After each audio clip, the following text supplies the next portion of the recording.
iHeart, get ready. Fantasy football is here. Welcome to the Scout Fantasy Show. ScoutFantasy.com is home to the Fantasy Football World Championships and the best players in the world. Real money winners giving their secrets to help you win. Now exclusively on iHeart. This is the Scout Fantasy Show with your host, the one, the only, Dr. Roto. Dr. Roto. Get out the insurance cards. Get out the copay. The office? It's open, my friends. You know what we do on Thursdays. We go over the blind bidding results. We take a look at Thursday's game. Maybe we'll do a little bit more than that. We'll see. So I'm going to start out with my Dynasty League first. That I'm doing with my man Chad. And the blind bidding results, I find in Dynasty Leagues, people are penny pinchers.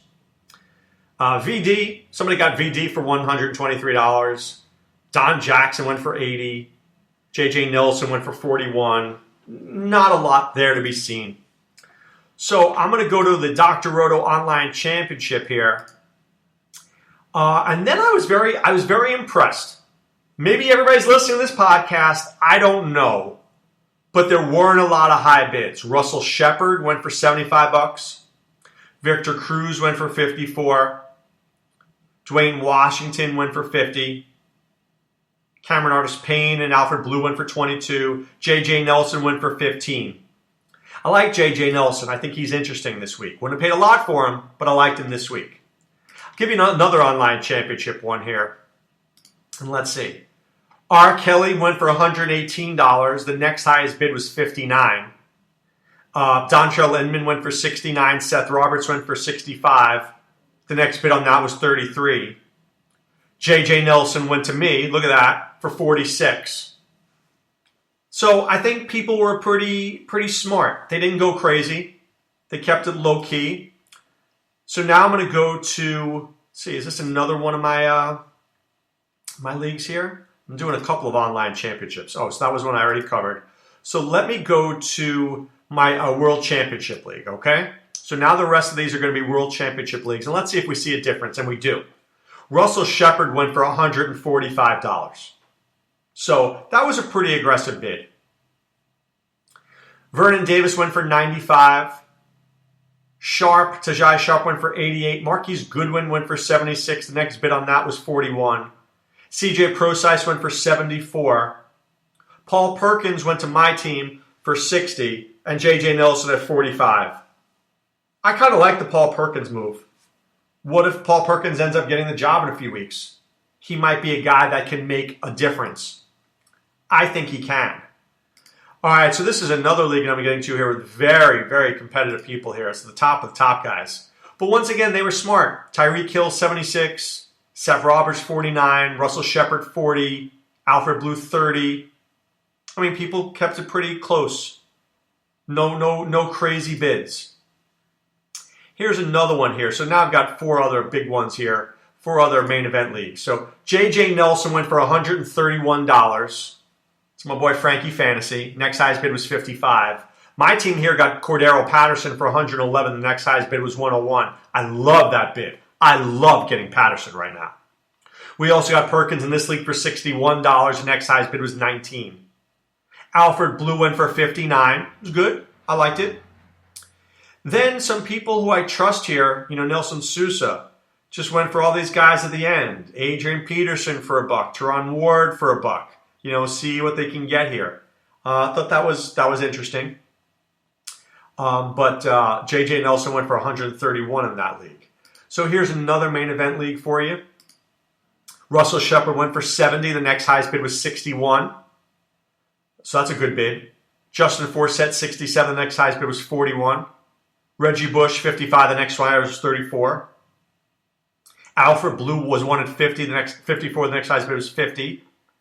So there were some good bids. I like good bids like that. Damian Williams, somebody got him at $31. The next bid was $30. I love that. That means that's sharp bidding. But once again, I think people followed our direction and didn't go crazy. All right, I've got two more for you here. Here's another one, blind bidding. Alfred Blue, $234, but the next highest bid was $171. Russell Shepard, $217, the next highest bid was $44. So I think those are a bit too aggressive.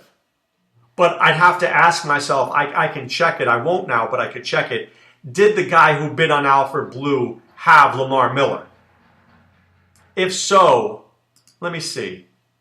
One moment, please. He didn't. So that to me is not as good bid. The team who has Lamar Miller should have went out and got him. If you're going to spend $200 and something on Alfred Blue, you should have Lamar Miller. Then the craziest bid of the week I saw, Antonio Gates went for $337 to a guy, where the next highest bid was $37. Damian Williams went for $100. My team got Russell Shepard at $56 and Seth Roberts at $55. I'm pretty happy with that. I'm getting Russell Shepard at $56. Another league I just told you went for a couple $100. So I feel like I got a discount, right? I feel like I got a discount there. So I think that's what you realize in these leagues is every league is different. Here in this league, Russell Shepard, right? Russell Shepard went for that. And in this league here, went for 56. This other league, he went for 217. So you just never know. And that's why, if there's ever an argument for what is a problem, and I don't know how to fix this, I don't. I love the Fantasy Football World Championships. I do. And I love what we do at Scout because we make it more competitive that you have to go deeper. But here, some dude paid $217 for the same guy I got for 56. That's not fair. But that's life. One person pays things value than somebody else, right? You think Russell Shepard's worth $217, you pay it. I thought he was worth 56, I paid it. Would I pay $217? No way. No way. So I think that's the tricky part.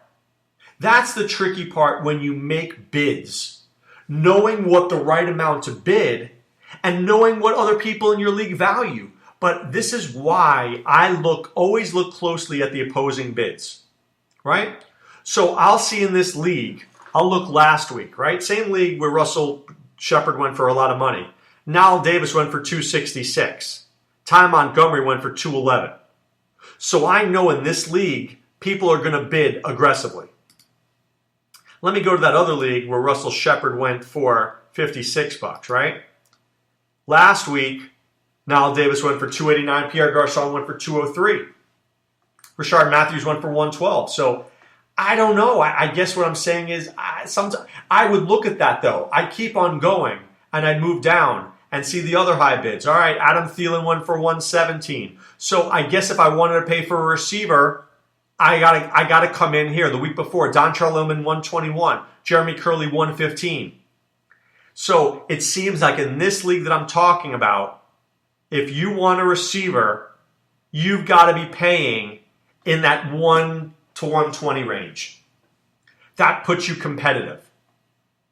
Is that the right guy? I don't know, but I'm just saying it's a way to figure it out.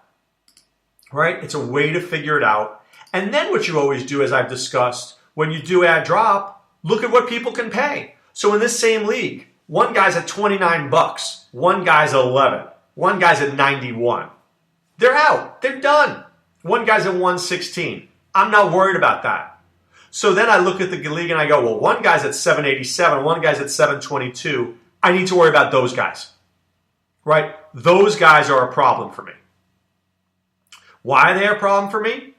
Because they're pretty good. Right? And they've got a lot of money. So a good team with a lot of money can really hurt me potentially in free agency. Some people just never like to spend money. Some guys do.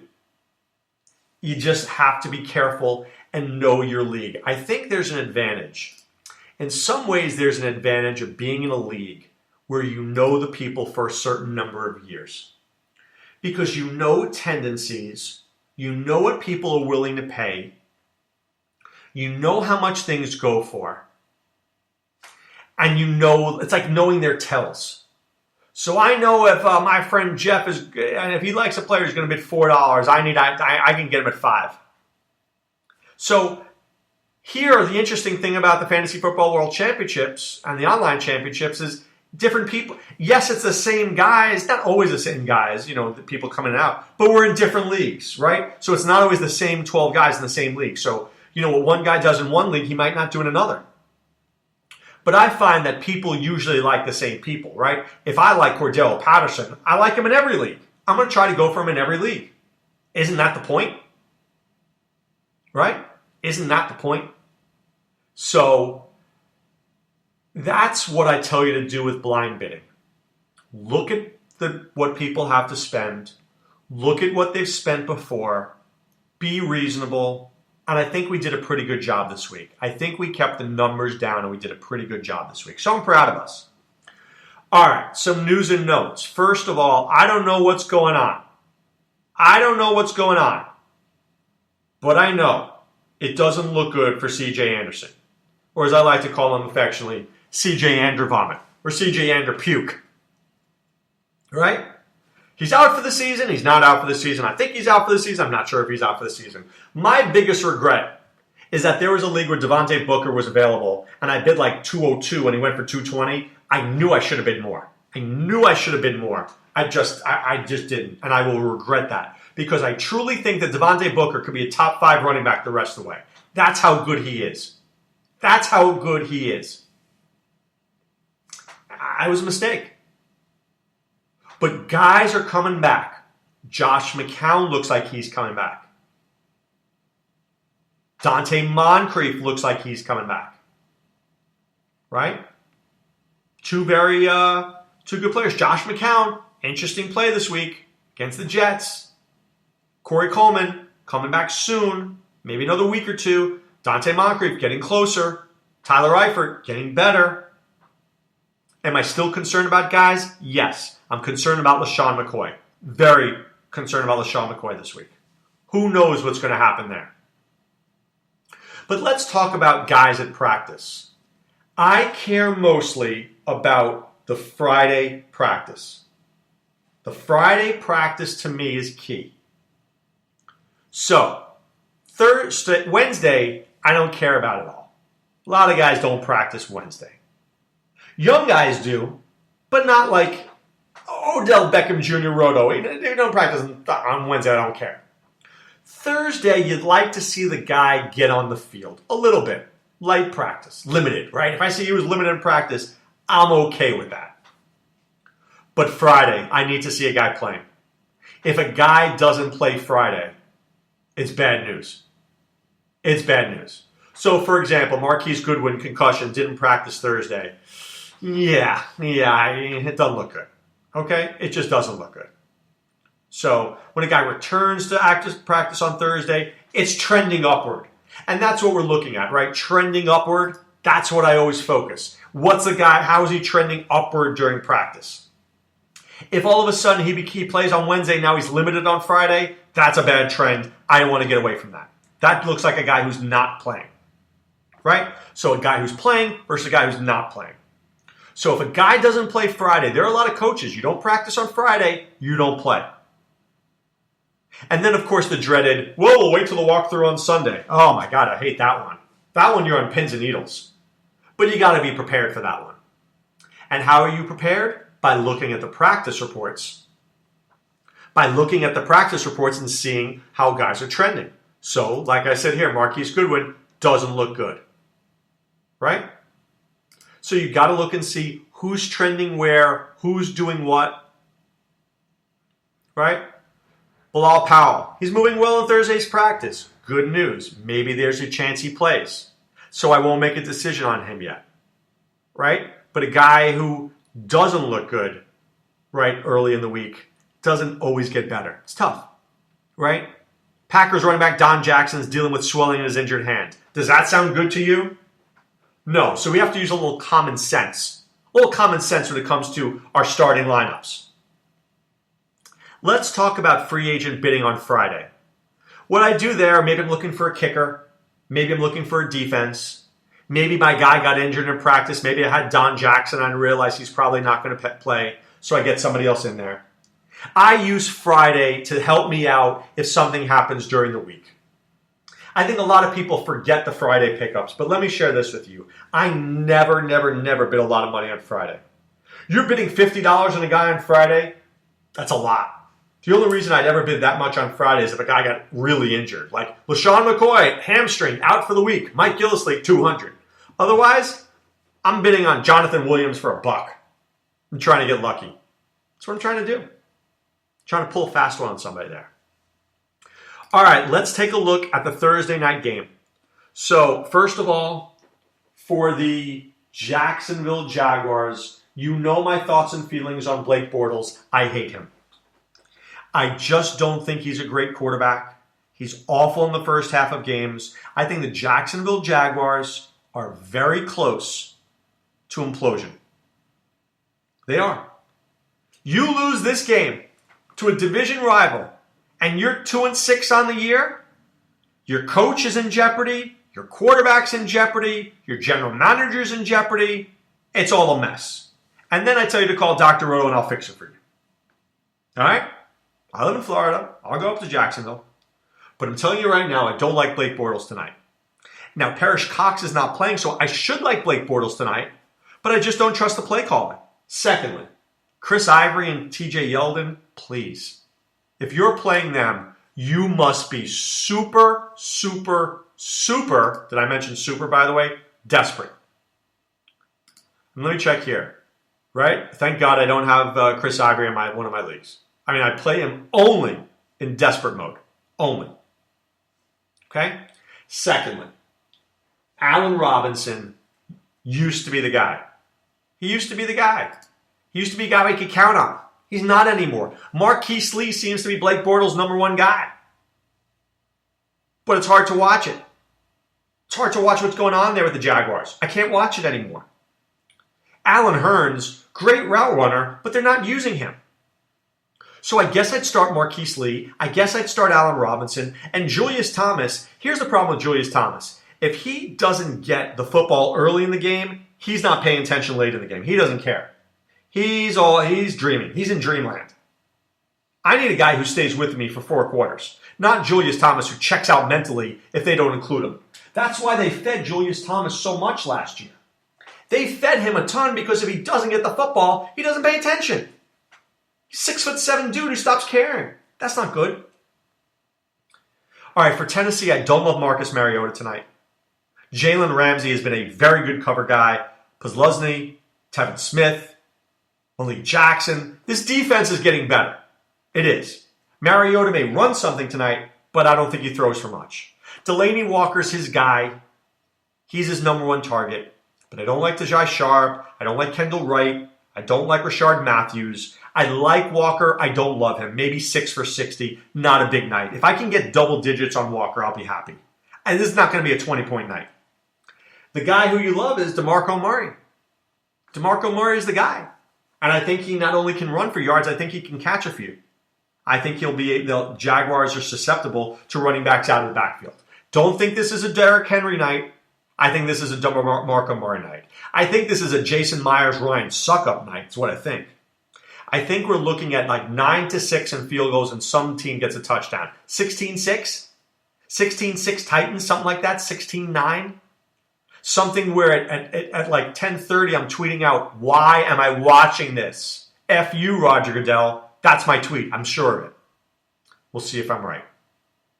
All right, tomorrow, you know what we're going to do. We're going to go through our game previews. We'll figure those out. We'll get you some DFS plays. We'll get you some seasonal plays. That's how we roll. But right now, it's time to put away the insurance cards, put away the copay. The office, it's closed, my friends. I want to thank you guys for listening as always, and I want to encourage you to be a member of the Scout Army if you're not. You go to scoutfantasy.com. You enter promo code ROTO. That's ROTO. You pay for 1 month. We get you 2 more for free. It's $12. So it's like $4 a month. $1 a week. Are you kidding me? $1 a week for what we're offering? That is insanity. Oh my God. I didn't even think about it until right now. It's $1 a week. For Dr. Roto, are you killing me? Oh my God. Well, I encourage you to sign up there. We do a great job and we're trying our best for you. All right, guys. Have a great day. Be well. Take care. Thanks for listening to the Scout Fantasy Show. There's never been a better time to join the Scout Army. Visit scoutfantasy.com. Use the promo ROTO for 2 months free. And don't forget, fantasy players, please thumbs up the podcast on the iHeart app. See you next time. Go Scouts!